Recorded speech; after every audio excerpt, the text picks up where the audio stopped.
প্রিয় বন্ধুরা, double S agro চ্যানেলে আপনাদেরকে স্বাগতম। মুরগির খামারের একটি গুরুত্বপূর্ণ বিষয় হলো লিটার। লিটারে যদি অ্যামোনিয়া গ্যাস উৎপন্ন হয় তাহলে কিন্তু মুরগির বিভিন্ন ধরনের সমস্যা হবে। সেজন্য আপনি লিটারে যেন অ্যামোনিয়া গ্যাস উৎপন্ন না হয় সেজন্য আপনি একটি কাজ করতে পারেন, সেটি হলো এই বাচ্চার যে এখানে গাছের গুণ দিয়েছি সেখান থেকে যে মুরগির বিষটার পরিমাণ যদি বেশি হয়ে যায় সেগুলো একটা বেলসা দিয়ে উপর থেকে নিয়ে নেবেন। যদি এতেও যদি গ্যাসটা যদি না না যায় তাহলে আপনি ACIPLT লিটার ট্রিটমেন্ট ব্যবহার করতে পারেন।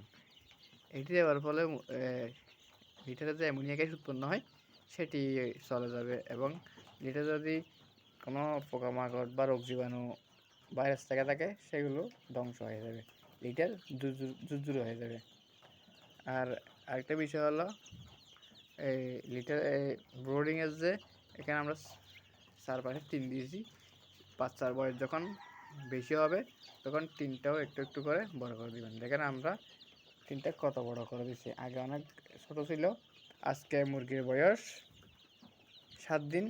7 দিনে দেখেন বোর্ডিংয়ের যে টিনটা রয়েছে চারদিকে সেটা অনেক বড় করা হয়েছে, যাতে মুরগিরা স্বাধীনভাবে চলাফেরা করতে পারে, পানি এবং খাদ্য খেতে পারে। প্রিয় বন্ধুরা, ভিডিওটা ভালো লাগলে লাইক দেবেন, যদি ভিডিওটি উপকার আসে চ্যানেলটা সাবস্ক্রাইব করবেন। ধন্যবাদ সবাইকে।